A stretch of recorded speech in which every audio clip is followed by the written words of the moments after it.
Heart beat scan ఒక్క second లోనే world class 640 slide CT scan ఇప్పుడు మీ విస్టా ఇమేజింగ్ బంజారా హిల్స్ లో.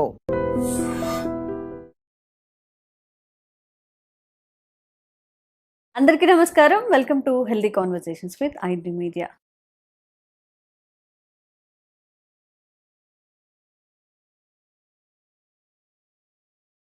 నేను విజాన్సీ. సో ఈరోజు నేను ఆంజనేయ రాజు గారితో ఉన్నాను, ట్రెడిషనల్ హీలర్ ఇంకా హెర్బలిస్ట్. చాలామందికి కంటి చూపు సమస్యలు, కొంతమందికి దగ్గరగా ఉన్నవి కనిపించవు, కొంతమందికి దూరంగా ఉండేవి కనిపించవు. ఇది కామన్గా వచ్చే ప్రాబ్లమ్స్ అనమాట. కానీ చిన్న ఏజ్లోనే కంటి చూపు మందగించడం, కంటికి సంబంధించిన చాలా రకాల ఇబ్బందుల్ని ఫేస్ చేస్తూ ఉంటారు. మరి మన కంటి ఆరోగ్యం బాగుండాలి అంటే ఏం చేయాలో తెలుసుకుందాము. నమస్తే సార్. నమస్తే. ఒక 50 ఏళ్ల వాళ్ళలో అమ్మమ్మలు ఉన్నప్పుడు ఇంట్లో వాళ్ళు చక్కగా బియ్యంలో రాళ్ళన్నీ ఏరేస్తూ ఉంటారు, చక్కగా టీవీ చూస్తూ ఉంటారు, మహా అయితే ఒక స్పెట్స్ పెట్టుకుంటూ ఉంటారు. ఇప్పుడు 10th చదివే వాళ్ళు లేకపోతే ఫస్ట్ స్టాండర్డ్ మీరు బేబీ సిట్టింగ్ అంటారు కదా, అక్కడికి వెళ్ళండి, లేకపోతే ఎల్కేజీ యూకేజీకి వెళ్ళండి, మీకు 30% కళ్ళజోళ్ళతో కనపడుతున్నారు. అవును, 7 years 8 years కూడా ఇంత సోడా బుడ్డి కళ్ళద్దాలు పెట్టుకొని చూస్తున్నారు. ఈ డిఫరెన్స్ అనేది ఎలా భర్తీ చేయాలి? అది తల్లిదండ్రులు తప్పు అంటాను, పిల్లల తప్పు కాదు అది. ఎందుకంటే వీళ్ళు జాగ్రత్తలు తీసుకోకపోవడం వల్ల వాళ్ళకి ఆ ఇబ్బందులు. ఎక్కువగా ఇబ్బంది దేనికి వస్తుందంటే టీవీ, ఫోన్, ఈ రెండాట్ల వల్ల. అంతకుముందు టీవీని పెద్ద విషయంగా చెప్పుకునే వాళ్ళు, ఇప్పుడు ఫోన్. అవునండి, అవును, ల్యాప్టాప్. స్కూల్స్ లో కూడా ఏంటంటే దౌర్భాగ్యం, హోంవర్క్ కూడా అయ్యో ట్యాబ్స్ అంటున్నారు, ఐప్యాడ్లు అంటున్నారు. వాళ్ళు అవి అమ్ముకోవడానికి బిజినెస్ చేస్తున్నారా లేకపోతే పిల్లలకి అలవాటు చేయడానికి చేస్తున్నారో తెలియదు. వాళ్ళు హోంవర్క్ కూడా దాంట్లో చేస్తున్నారు. అది కూడా చాలా మంది పిల్లలు ఏం చేస్తారు, మంచం మీద పెట్టి పడుకోవడం. ఇప్పుడు ఇంజనీరింగ్ చదివే అమ్మాయిలు కానీ అబ్బాయిలు కానీ ఆ రాత్రులు పగల అందులో ఉపయోగం ఉన్నది చూస్తున్నారో ఉపయోగం లేని చూస్తున్నారో తెలియదు, కానీ పడుకుని పొట్ట మీద పెట్టుకుని చూడడం, అలాగే రకరకాల యాంగిల్స్లో పడుకుని చూడడం వల్ల, ఆహార నియమాలు పాటించకపోవడం వల్ల ఈ ప్రాబ్లమ్స్ వస్తున్నాయేమో. ఒకప్పుడు ఇంత చిన్నపిల్లల్లో ఐసైట్ ప్రాబ్లం అనేది మనం ఎప్పుడు చూసింది లేదమ్మా. ఇప్పుడు ఈ జనరేషన్లో చూస్తున్నారు మీరు. మెయిన్ ప్రాబ్లం ఏంటంటే నేను అనుకోవడం ఈ టీవీ దీనివల్లే వస్తుంది. నెక్స్ట్ ఎక్సర్సైజ్ లేకపోవడం, సరైన ఆహారం తీసుకోకపోవడం. ఫ్రెష్ ఫుడ్ ఎవరు తింటున్నారమ్మా? అంత నిల్వ ఉన్న ఆహారాలు, కాయగూరలు, కూరగాయలు ఏవి వచ్చినా కూడా అనేక రకాల పురుగు మందులు, ఎరువులు వీటితో వచ్చి. యోగా చేశారనుకోండి, ఇప్పుడు శీర్షాసనం అని చేసేవారమ్మ పూర్వం తలకిందులుగా. అది చేసినప్పుడు ఏమవుతుంది, మీ బాడీలో ఉన్న బ్లడ్ అంతా కంటిలోకి వస్తుంది, ఫేస్లోకి వస్తుంది. ఫేస్లో ఏమున్నాయి, ముక్కు, కన్ను, నోరు, చెవులు, ఇవన్నీ బ్రెయిన్. అప్పుడు ఏమవుతుందమ్మా, ప్రెషర్ పెరగటం వల్ల ఏమైనా క్లోజ్ అయ్యి ఇవన్నీ ఓపెన్ అవుతాయి. అలాగే ఎక్సర్సైజ్, కంటికి కూడా ఎక్సర్సైజులు, మనం ఈ పక్కకి పైకి కిందకి చూడడం, ఇలాగా యాంటీ క్లాక్ వైజ్ తిప్పడం, క్లాక్ వైజ్ తిప్పడం, ఇలాగనమాట. ఇలాగ తిప్పుతా వాటిని మనం తిన్న తర్వాత, ఆహారం తిన్న తర్వాత చేతులు కడుక్కుంటున్నాం అమ్మా. ఆ చేతులు పూర్వం ఎలా కడుక్కునేవారు, మామూలుగా కడుక్కునేవారు, లేకపోతే మరీ ఏదైనా ఎన్వి తింటా జిడ్డున్నా కాస్త మట్టి రాసుకునో బూడి రాసుకునో కడుక్కునేవారు. కడుక్కున్న తర్వాత ఆ చేతులతోటి కళ్ళు ఇలా తుడుచుకోమని ఆయుర్వేద శాస్త్రంలో చెప్తారమ్మ. అలా తుడుచుకోవడం వల్ల కంటి వ్యాధులు రావు. ఏంటి, తిన్న తర్వాత కడుక్కున్నాక జస్ట్ కళ్ళు తుడుచుకోమంటారు. అది అప్పుడు చేతులు కూడా ఎలా కడుక్కునేవారు, చక్కగా నీళ్లు ఒకళ్ళు పోస్తూ ఉంటే 2 చేతులతోటి కడుక్కునేవారు. ఇలా ఈ చెయ్యి ఒకటి ఇలా కడగడం అలా ఉంది. ఇప్పుడు మనం ఏం చేస్తున్నాం, సింక్ దగ్గరికి వెళ్ళి టక్మని సబ్బు తీసుకోవడం, రాసుకోవడం. అది పూర్తిగా విరుద్ధం. ఆయుర్వేదంలో చెయ్యి సబ్బుతోటి కడగడం అనేది, కెమికల్ తోటి కడగడం పూర్తిగా నిషిద్ధం నిజం చెప్పాలంటే. ఎందుకు అంటే, మీరు తిన్నారు, మంచి మసాలాతో కూడిన ఆహారం తిన్నారు, సబ్బుతోటి కడగల, మామూలుగా కడుక్కుని వచ్చేసరి మీరు ఇలా కూర్చున్నారు అనుకోండి, ఈ శరీరం వేడి నుంచి ఆ మసాలా వాసన వస్తానే ఉంటుంది. అవును, వస్తుంది. అవును కదమ్మా. వచ్చినప్పుడు ఏమవుతుంది, మీరు ఏం తిన్నారో మీ బాడీ మీకు జ్ఞాపకం చేస్తుంది కంటిన్యూగా. మీరు సబ్బుతోటి కడిగారు, మంచి కెమికల్ సబ్బు, మంచి సువాసన, మీరు పూర్తిగా కట్ అయిపోయారమ్మా. మీరు తిన్నదాని దగ్గర నుంచి ఆ బ్యాడ్ స్మెల్, నిజం చెప్పాలంటే అదే బ్యాడ్ స్మెల్ అంటాను. దాంతో కడగటం వల్ల ఏమైంది, మీరు తిన్న ఆహారానికి మీకు కనెక్షన్ తెగిపోయింది. అవును, ఎప్పుడైతే మీరు ఈ స్మెల్ మీ బాడీకి జ్ఞాపకం చేస్తుందో దాన్ని అరిగించడానికి కావాల్సినవి అన్నీ కూడా మీ బాడీ తయారు చేస్తుంది. ఓహో, ఓకే. Indirect mechanism. ఏదమ్మా? Indirect mechanism. ఇండైరెక్ట్ మెకానిజం, అద్భుతమైన మెకానిజం. ఆ జిడ్డు ఉండటం వల్ల చేతికి ఆ స్మెల్ అనేది తగలడం వల్ల, లేదంటే తినగానే పడుకునే అలవాటు ఉంది, పడుకున్నారు, లేకపోతే మొహం మీద చేసి పడుకున్నారు, ఆ స్మెల్ అలా తగులుతూనే ఉంటుంది. అవును. తగిలినప్పుడు ఏమవుతుంది, ఆ స్మెల్ వల్ల మళ్ళీ ఆ టేస్ట్ మీకు జ్ఞాపక శక్తిలోకి రావడం వల్ల మీ సెలైవా అనేది ఎక్కువగా రావడం, ప్రొడ్యూస్ అవడం జరుగుతుంది. ఆ సెలైవాలో అద్భుతమైన ఆక్సిజన్, అనేక రకాల గుడ్ బ్యాక్టీరియా, దానివల్ల ఏమవుతుంది, మీరు తిన్న ఆహారంలో అవన్నీ మిక్స్ అవడం వల్ల మీ ఆరోగ్యం ఎంతో మెరుగుపడుతుంది అనమాట. అదే మీరు తిన్న వెంటనే కెమికల్ తోటి కడిగేశారు, తిని ముందర కెమికల్ తోటి కడిగారు.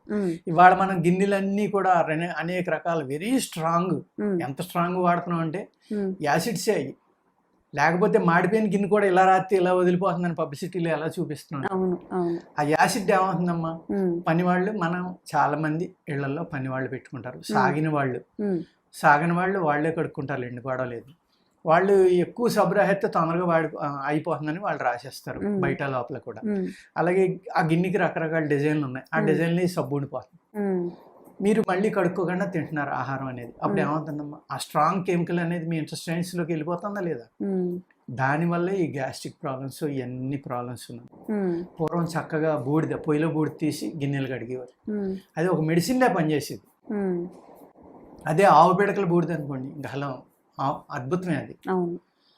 అటువంటి వాటితో అంత హైజెనిక్ అని మనం ఇప్పుడు అనుకుంటున్నాం, కాదు, చాలా ప్రమాదకరమైన లోజెనిక్ వాడుతున్నాము. హైజెనిక్ ఏదమ్మా, ఆ పొయ్యిలో ఉన్న బూడిదే హైజెనిక్.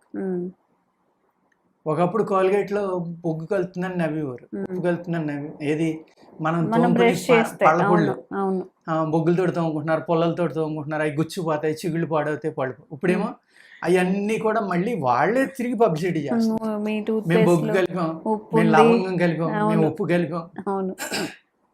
అంటే ఇవన్నీ ఎక్కడి నుంచి వచ్చినాయమ్మా, ఒకప్పుడు నిజం అది, దాన్ని అబద్ధంగా ప్రచారం చేశారు, మళ్ళీ ఆ నిజం ప్రజలకు తెలుసుకునేవాడికి అమ్ముకోవడం కోసం అవన్నీ మళ్ళీ ప్రజల్లోకి పట్టుకెళ్తాం. మనం అసలు ఎలా ఉండాలి, ఏం చేస్తే మంచిదని మన బుక్స్ లో కూడా ముందుగానే చెప్తూ ఉంటే బాగుంటుందేమో సార్. ఏం తినాలి, ఎలా తినాలి, మంచిదమ్మా. ఇప్పుడు ఆహారం తింటున్నాం మనం, ఆహారం ఏమని రాస్తారు ఆయుర్వేదంలో, 50% సాలిడ్ తినాలి, 25% వాటర్ కానీ లిక్విడ్స్ కానీ తీసుకోవాలి, 25% గాలి కోసం ఖాళీగా వదిలేయాలి. మనం ఏం చేస్తున్నామమ్మా, 100% సాలిడ్ తింటున్నాం, 25% ఎక్స్ట్రా జ్యూసులు పెడుతున్నాం, ఇంకా 25% ఆక్సిజన్ ఖాళీ ఎక్కడ ఉంది అక్కడ. అందుకే ఇన్ని రకాల జబ్బులు. ప్లస్ ఒకసారి ఆహారం తీసుకున్నాక పూర్తిగా అరిగితే కానీ మళ్ళీ తినొద్దు అనేది ఆయుర్వేద శాస్త్రం. మనం ఎక్కడ ఉంటున్నాము, ఏదో ఒకటి తింటాం. పగలు 7ంటికి లేస్తే మనం సాయంత్రం 10 దాకా ఏదో ఒకటి స్నాక్స్, లంచ్, డిన్నరు, బ్రేక్ఫాస్ట్, జ్యూసులు, ఎన్ని రకాలు తీసుకుంటున్నాం, జబ్బులు రాక ఏం చేస్తాం. అందుకు మన ఆహారం అలవాట్లు అనేది ఇక్కడ చాలా ఇంపార్టెంట్. ఆహారం అలవాట్లను బట్టే కంటి చూపు పెరగటం అనేది తగ్గడం, ఇలాంటివన్నీ జరుగుతాయండి. వెరీ సింపుల్ టెక్నిక్స్ ఉంటాయమ్మా. ఇప్పుడు నేను తిన్న తర్వాత ఆహారం అది రాసుకోమన్నా చేతులు, అలా కాకుండా మీకు కంటికి సంబంధించిన ఆల్మోస్ట్ చాలా రకాల జబ్బులు తగ్గాలి అంటే మీకు డౌట్ వచ్చిన వెంటనే కుడి కన్నులో తేడా ఉంటే ఎడమ కాలు బొట్టకన్న వేలు గోరు మీద జిల్లేడు పాలు ఒక చుక్కేసి రాసుకోవాలి పడుకునేటప్పుడు, తగ్గిపోతాయి. కుడి కన్నులో ఉంటే ఎడమ కాలి యొక్క బొటకన వేలు గోరు మీద, ఎడమ కన్నులో ఉంటే కుడికాలి బొటన వేలు గోరు మీద ఒక్క చుక్క జిల్లేడు పాలు 1-2 చుక్కలు వేసి మొత్తం రాసి అలాగే నిద్రపోయి పొద్దుటే మామూలుగా కడుక్కోవాలి. ఒక 1 వీక్ 4-5 డేస్ చేస్తే సరిపోతుంది. కంటి దగ్గర ఎటువంటివి రాసుకోవాలి, ఎంత చక్కగా పనిచేస్తుంది. ఇలాగా అనేక రకాల అద్భుతాలు పూర్వం ఉండి అమ్మ.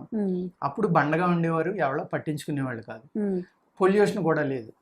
మా చిన్నప్పుడు ఏం చేసేవాళ్ళం, ఏ కంటి ఎర్రబడినా కూడా కంటిలో ఏది తగిలినా సపోజ్ ఒక గుడ్డ తీసుకుని నోట్లో పెట్టి ఆవిరి పట్టేవాళ్ళు. కొన్నిటికి మన బాడీ హీట్ ఆ క్లాత్లోకి వెళ్తే దాన్ని కాపడం పెట్టుకునేవాడు, ఎటువంటి దెబ్బ అయినా తగ్గిపోయేది. లేకపోతే 2 అరిచేతులు బాగా పామి వేడి చేసేవాళ్ళు. కంటి కొలకల్లో కురుపులు అంటారు, కంటి రెప్ప చివరిని కురుపులు వస్తాయమ్మా, ఆ కురుపులు తగ్గాయి కాదు, చాలా ఇబ్బంది పెట్టేసి వాటికి ఏం చేసేవాళ్ళం అస్తమానం ఇలా పానుకోవటం వేడిగా కాపుకుని పెట్టి అలాగే ఓ రోజు అంతా చేసేటోడికి నెక్స్ట్ 1 అవర్లో తగ్గిపోయాము ఈవినింగ్కి కంప్లీట్ క్యూర్. అవును, అంటే అనేక రకాల టెక్నిక్స్ అన్నమాట. లేకపోతే ఒక చుక్క ఏంటి నందివర్ధనం పూలు అని ఉంటాయి కదా, తెల్లగా ఉంటాయి, 4-5 రేఖలు ఉండి ఉదయానికి విడుస్తూ ఉంటాయి. అది ముద్ద మామూలు ఇవి కూడా ఉంటాయి. రేఖ నందివర్ధనం యొక్క పువ్వులు నలిపి కంట్లో వేసుకునేవాళ్ళు. కలకలకలు రానివ్వండి, కంటి మంటలు రానివ్వండి, ఎర్రబడినివ్వండి, కంటి నొప్పి రానివ్వండి, 1 డేలో తగ్గిపోయింది.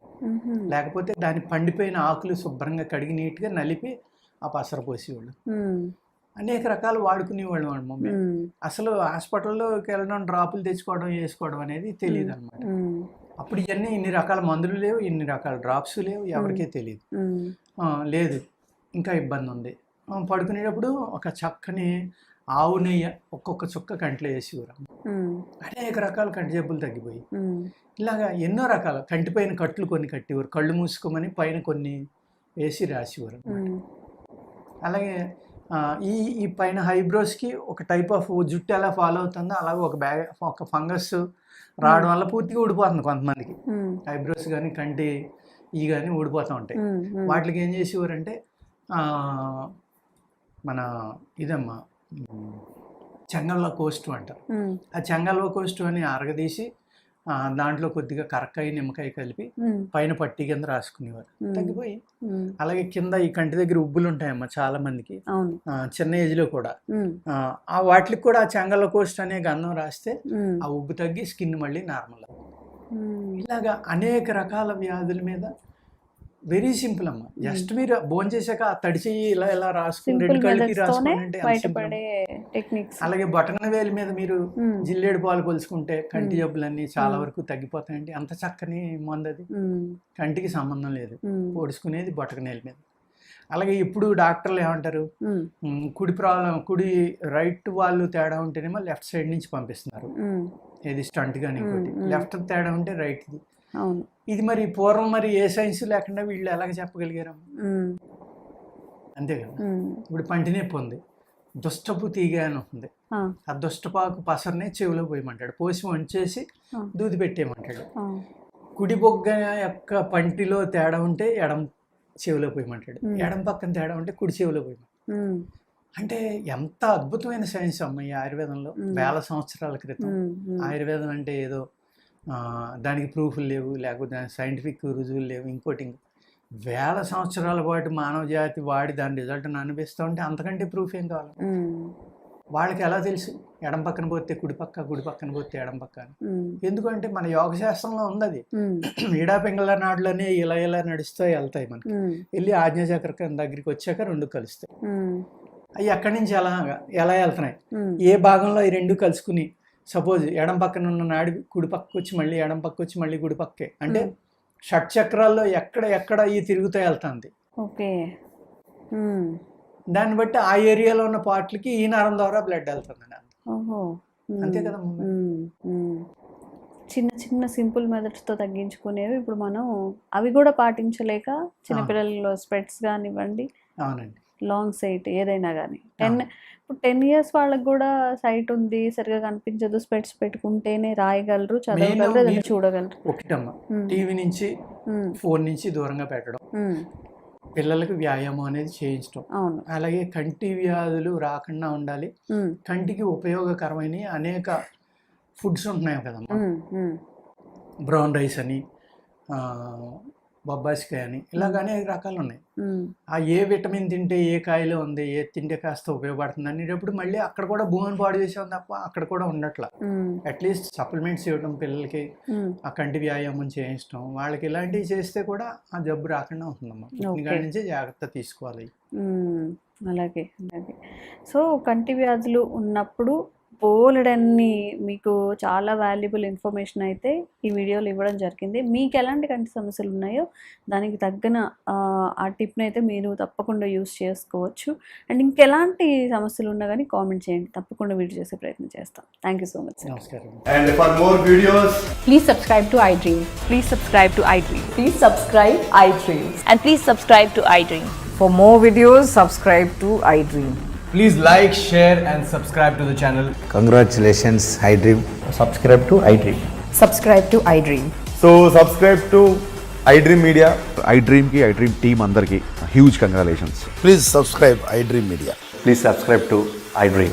Subscribe iDream. Please subscribe to iDream. iDream అంటే నా కళల ఛానల్ను సబ్స్క్రైబ్ చేసుకున్న నోరు తిరుగుతలేదు, మీరైతే గంట గుర్తు కొట్టండి. For more such videos, please subscribe to iDream. Subscribe to iDream. Please subscribe to iDream. Please subscribe iDream Media. Please do subscribe to iDream. Please subscribe to iDream Media. For best entertainment and information, please subscribe iDream. And don't forget to subscribe to iDream.